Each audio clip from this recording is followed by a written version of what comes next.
Good. There it is. Okay, now we're back. You can see that, right?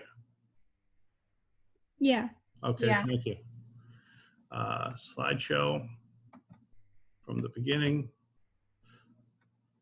Okay, so this is from Business Communication, Polishing Your Professional Presence. This is what I use for UMass Lowell students, and as it says right here, edited for UML, that's incorrect. This is a version that I edited just for you guys. And the first thing is, there are the study questions that you look at for the whole, really for the whole class, but we'll talk about them in this email presentation.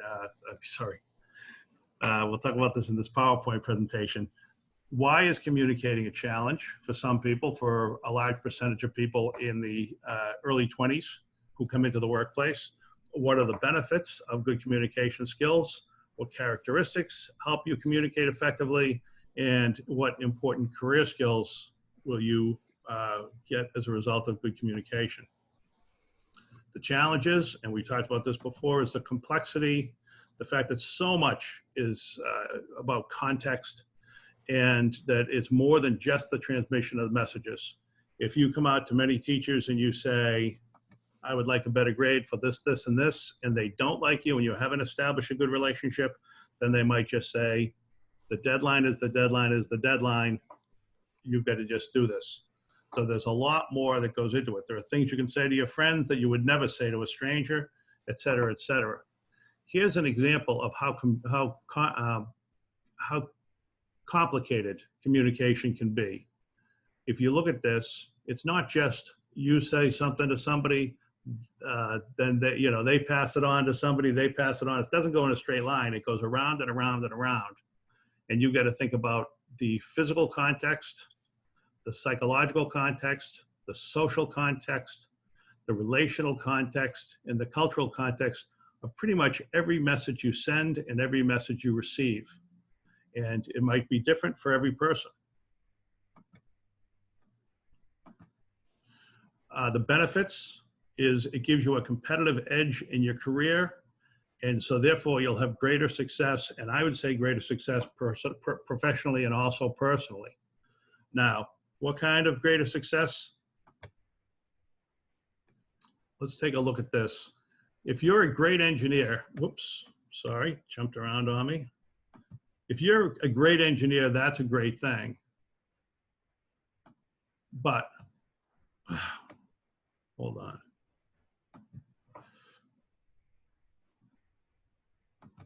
Sorry about that. There we go.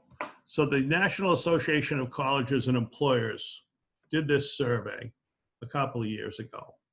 And this is what they found. They asked employers to rate qualities that are important to success. These 4 were in the top 10.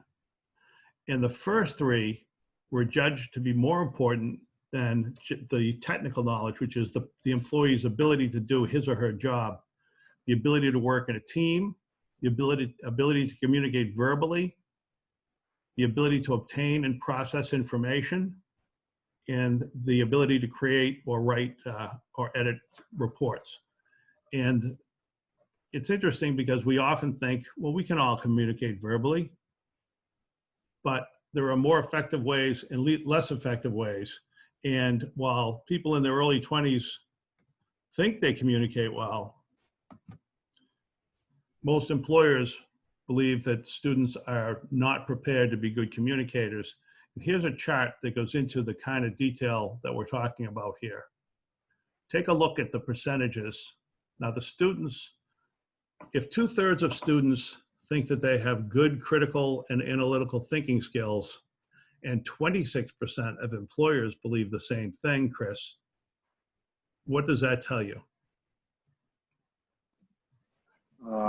Excuse me. Ray, can you repeat that again? Sure. What does this chart tell you? If you had to analyze this chart, what's the overarching message of this chart? The students, go ahead. I was gonna say that the students feel like as though they're more prepared than what the employers that actually hired them believe they are. Say that again. It seems like the students feel like more prepared than what like the the employers believe. Yep. Students feel, now, who do you think is right? I'd say probably the employers. Probably.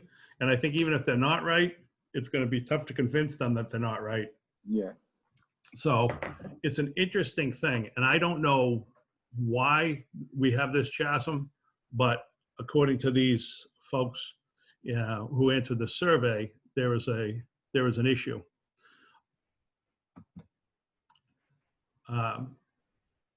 So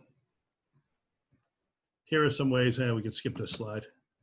Here are the characteristics that help you communicate effectively.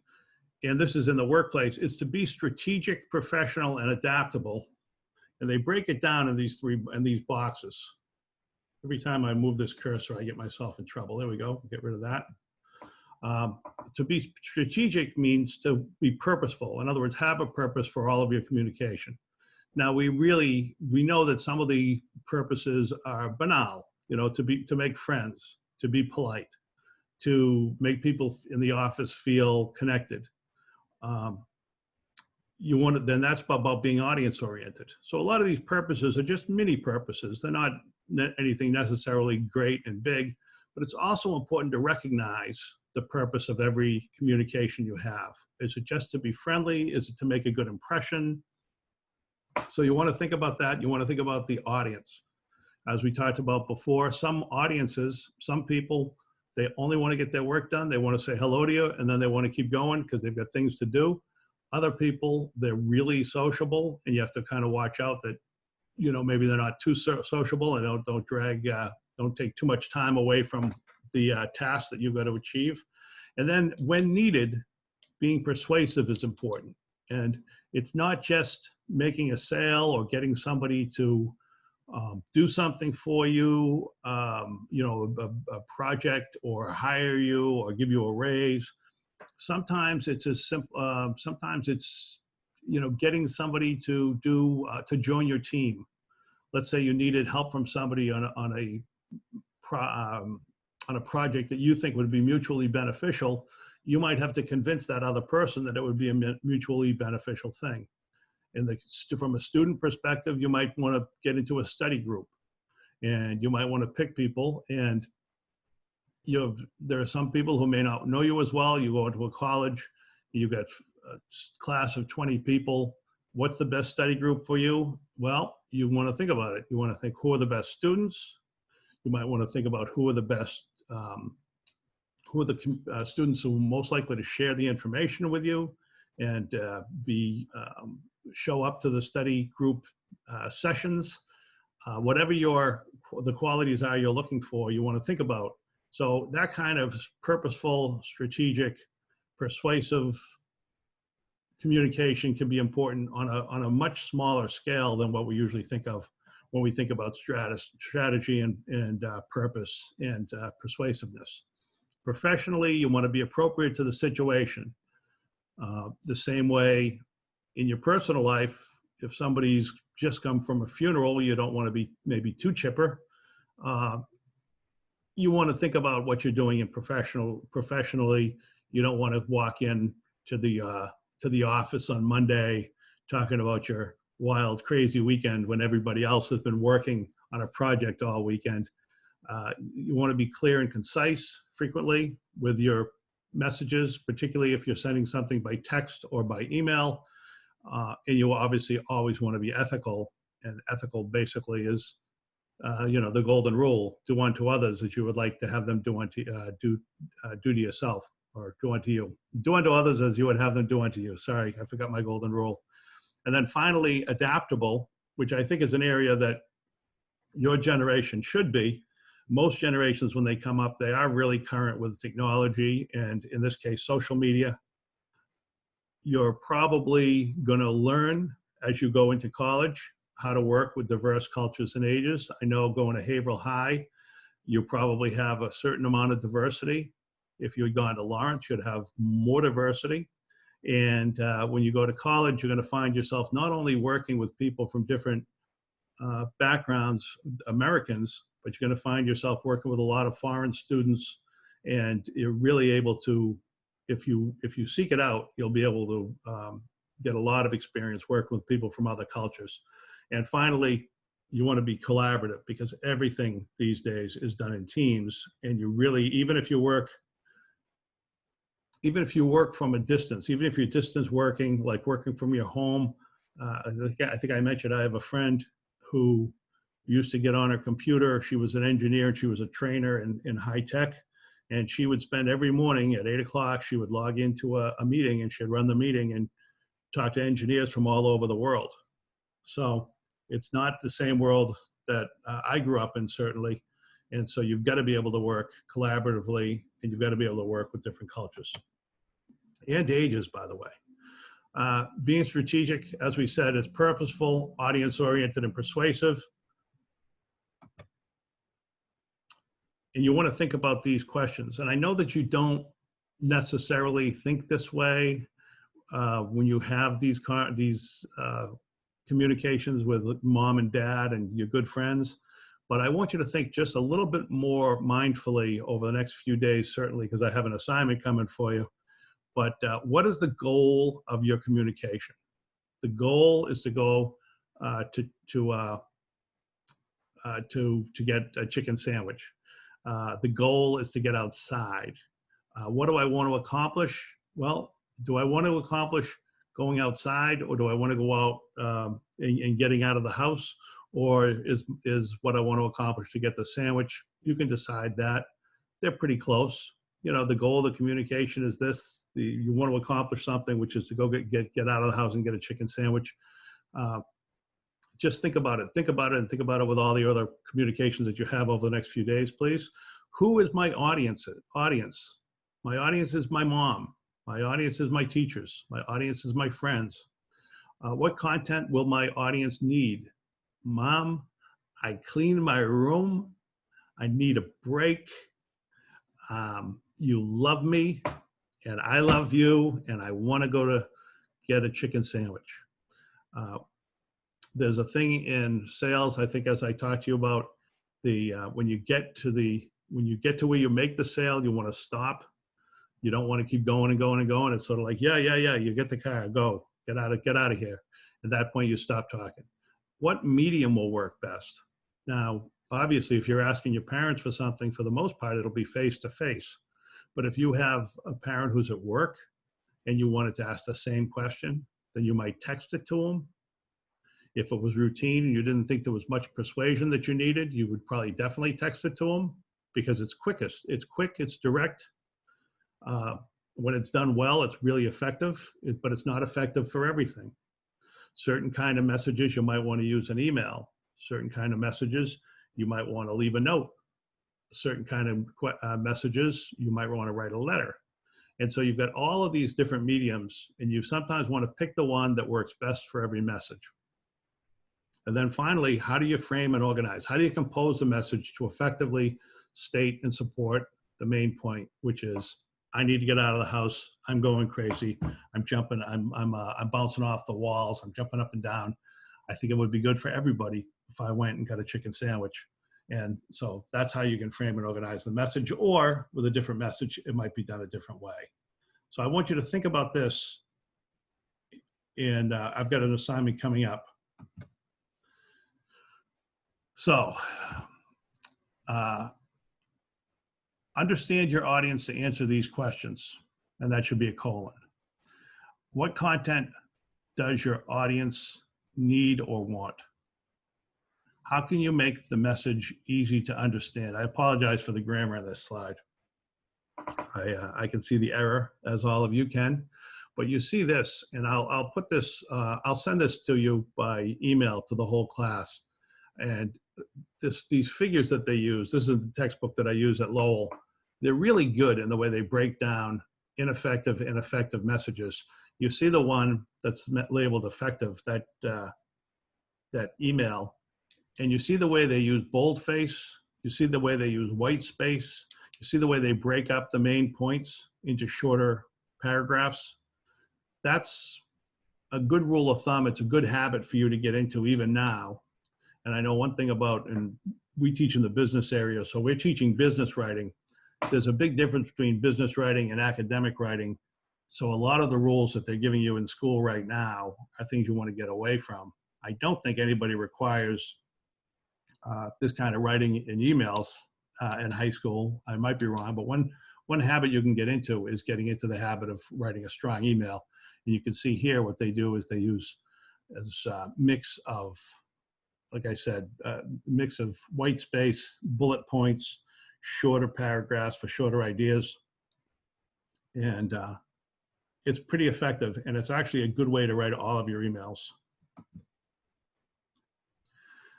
Being persuasive, you basically want to frequently start with a clear purpose, not always, but generally. You want to get the question right up front. You want to be very clear about what you're asking. You also want to talk about the benefits for the person. When you go to get a chicken sandwich and you need permission from your mom, you're giving her the benefit of you getting out of the house and her having the house to herself, which is a good thing. You also give her the benefit of harmony. Maybe you're also going to pick her up a sandwich for her so she gets a sandwich. Those are all benefits to her, not for you, and that's what you want to talk to her about. She might have an objection. There's a terrible virus going around. Don't worry, Mom. I'll social distance and I'll wear my mask. What reasons and factual evidence support your claim? Well, there's Dr. Fossey getting on TV telling us wear our masks and social distance. And when you get home, wash your hands and sing happy birthday. Being professional means, whoops, sorry about that. Being appropriate to the situation, clear and concise and ethical. Again, we'll take a look at this email. You see the same thing. If you look at these close up, you see who it's going to. There's your audience. You see them saying hello. I'm saying hello to all of you people. Hello, class. Hello, mom and dad. Hello, family. And the headlines and the paragraphs and the fact that they break it up, it's easy to read, and you can kind of clearly tell what people are interested in. Now, how do you use this in a voice message? I don't know how many of you have done this, but some people, they will leave a voice message and they will hang up and they'll think, I should never be allowed to leave voice messages. It's so long, it's so rambling. Even this one, it's not horrible on the left, the ineffective one, but you can see how much more effective the one on the right is. It conveys the idea in a clear and concise way, which is always the best thing. And I'm assuming that you've all received a voice message, and midway through the voice message, you thought, just get to the point, please. And the person eventually gets to the point, but it would be a lot quicker and a lot easier if they did it the way they do it on the right than the one on the left. Ethics, we've been over this. You want to tell the truth. Here's the other thing. In business especially, but also in school, take responsibility. Be honest. Everything's not somebody else's fault. So you have to be aware that the person who takes responsibility sometimes sets herself or himself apart because of the fact that they take responsibility for their work. They take responsibility for their errors. They take responsibility for their decisions. Not everybody does that. And if you don't do that often enough, word gets around and that becomes your professional brand. And then you want to imagine the impact of what you do. If I go to a protest and it's a peaceful protest and I stand 6 feet apart from people and I wear my mask, that's okay.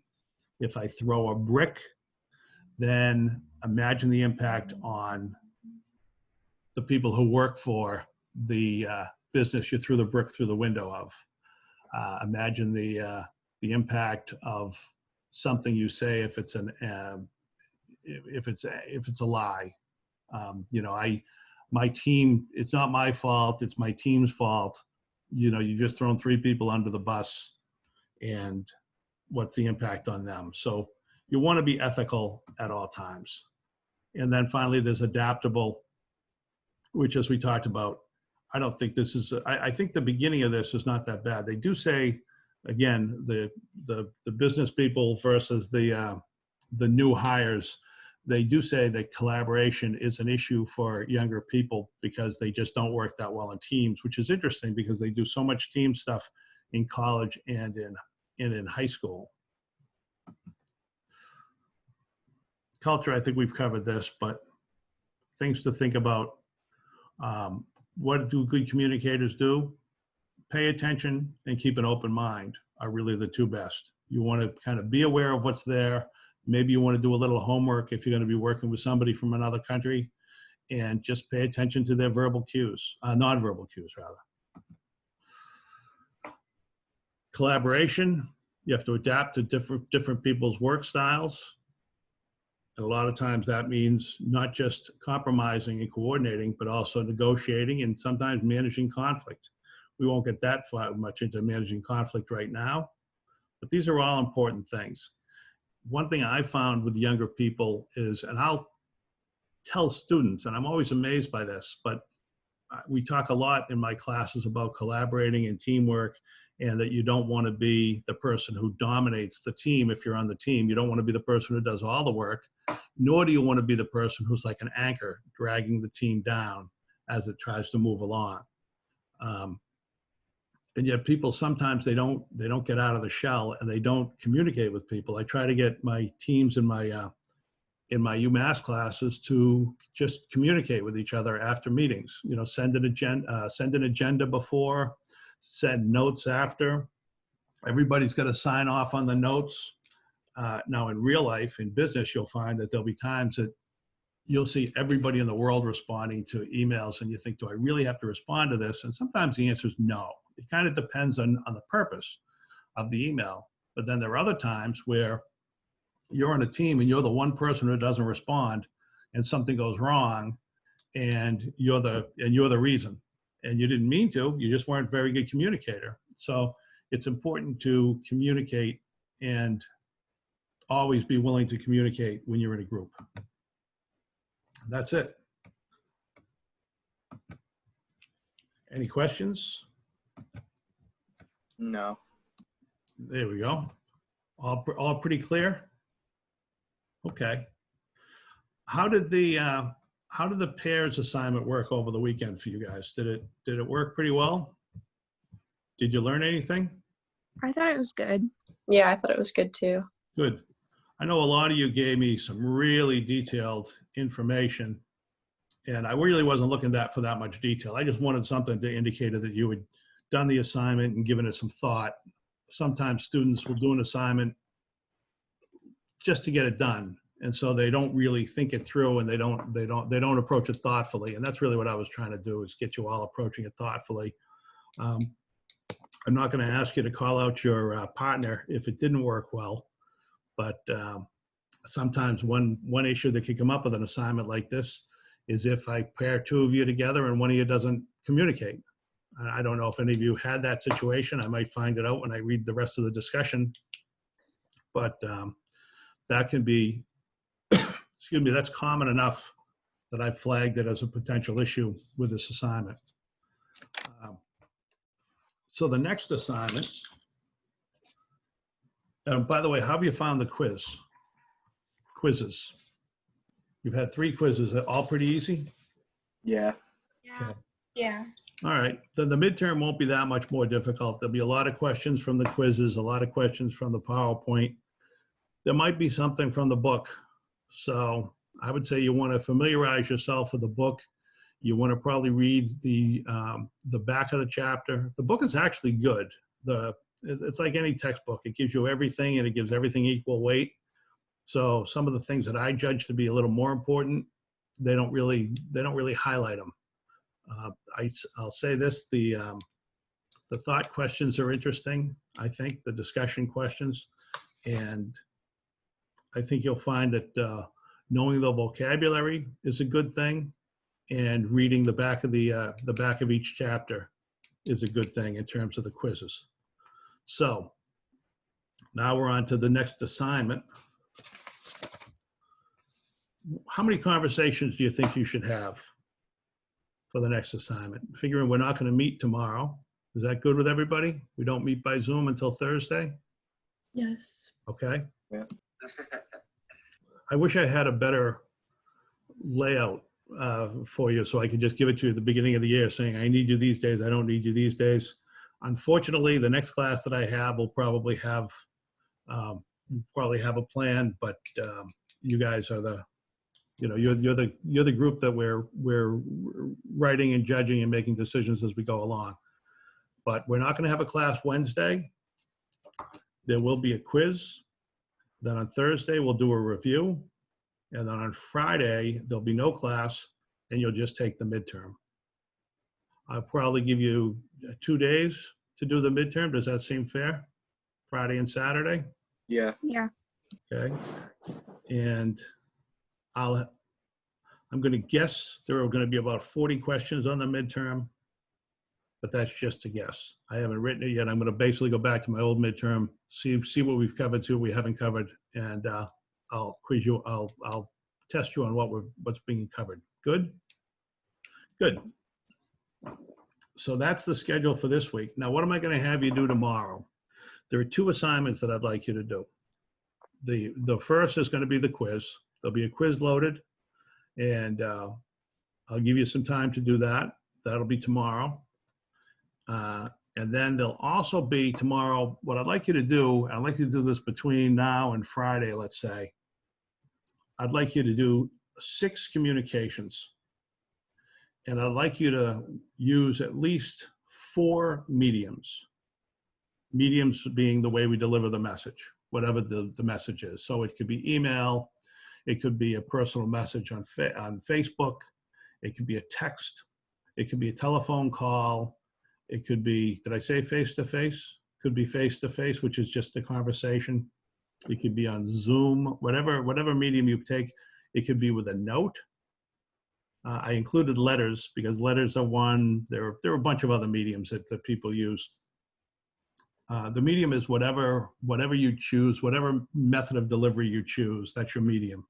So I want you to use 4 different mediums. I want you to have 6 conversations. Is it 3 seeking to persuade? Is 3 persuasive messages good? Let's do 4. We'll do 4 of them are persuasive. And then the other 2 can be whatever you choose. If you want to do 6 persuasive, that's fine. If you want to, check in with your mom, see if she's okay, check in with your grandmother. There's a lot of that going on. People will do Zoom. Zoom would be a medium. If you had like a family chat. How many people have family chats? Couple. Yeah, they're good. A lot of people are doing them. They get a little, at least if you're in my family chats, they get a little boring. We've decided, my mother is 85 and my sisters have decided to call her during the family chat so she can be there for the second half of the chat because they don't want to deal with her for the first because she'll spend all the time interrupting us and talking about her dog. So there are 6 conversations using 4 mediums. In 4 of them, you'll seek to persuade, and then the other 2, you can do whatever you want. I want you to think about the audience. I want you to basically write for every call you make, audience. Who's your audience and how would you analyze them? In other words, my mom, 45, professional woman, very loving and, chatty, or my mom, whatever her age is, whatever her attitudes are, likes to nag her daughter, any of that stuff. Just kind of break down who your audience is, break down the purpose of your message, of your communication, and choose the medium. And just in a paragraph, do these 3 things before. Then if you have a written medium, give me the composition of the message. And if you have a spoken medium, give me an approximation of the composition of your message. and then give me just a paragraph on how the conversation went. Now, the conversation can be, generally it's an exchange. We're thinking about a conversation, we're thinking, Heismer, I send you something saying, hey, how is the, how are your studies going? And you send me a thing back saying, I'm great, except I'm really struggling with this brain surgery they have us doing for science class. And I say, well, and then I say, what's the problem? And you say, I've been practicing on Angel, and his brain is very complicated, and I'm afraid I'm going to break something when I'm in there. Plus, I don't know how to stitch him up. And so then we go back and forth, and maybe maybe I'm informing you on some tips on how to sew up Angel's brain. Sorry to do this to Angel. I didn't mean to do it, but I probably shouldn't have done it. I guess I did mean to do it because I did it. Anyway, so just kind of give me a result of the conversation. Doesn't have to be long. I just want you to go through the steps of breaking it down, thinking about what you're going to do, executing what you're going to do. And again, there's likely to be a retort, and it could be it should be a back and forth. And I don't need to know how the back and forth went, but in the paragraph you might say, we went back and forth on email and we decided blah, blah, blah, blah. Does that make sense to one and all? Yeah. Okay. If it doesn't, give me a call or an email. And, one thing you want to keep in mind when you're trying to persuade people is, have you had Aristotle? Have you had 3 means of persuasion? Aristotle talked about 3 means of persuasion, and he wrote a book about it. But if we make it, if we condense it, we say that Aristotle believed there were 3 means of persuasion. One was ethos, which related usually to the speaker, to the convincer. And that had to do with the fact if you thought that person was likable, credible, and trustworthy, you were much more likely to be persuaded. Second was pathos, which is the emotional component. If the speaker got you excited, got you happy, got you sad, got you empathetic, put a human face on his argument, that you would care. Because if you don't care, you don't care, if that makes sense. And then finally, there was logos. Now, logos is reasoning. And the reasoning in this case would be, if I'm trying to persuade you, I want to persuade you that if you go along with me, if you support my program, if you do whatever I'm asking you, if you buy my products, then it will get you the result that I'm promising you. So there's ethos, pathos, and logos. And that makes a good argument, having those three elements. So that's something to think about. But the big thing to think about for the actual assignment is 6 conversations, at least 4 mediums.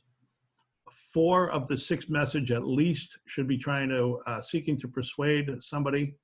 Don't forget the benefits to them. And also in your paper that you turn into me, it doesn't have to be a long paper, but every conversation should include an audience, a purpose for the composition of the message, a medium that was used to deliver the message, the initial message, a composition, and then a very, very short description of the result of how the conversation went. Does that make sense? We good? Yep. Beautiful. All right, I'll put this on Blackboard as well, and I will send you the PowerPoint by email. So you'll have that. I do recommend for all online classes that you start a folder for the class and you put these PowerPoints in there. But obviously you want to do what you want to do. So any questions? Good. No, All right. Thanks very much. See you later. thank you. Thank you. I don't know if you got me in the attendance, Uh, but I'm here. I was a little late. Hold on. Yeah, I got you. You did tune in late, but I got you when you did. So Okay. we're good. All right. Thank Beautiful. you. See you later. Bye.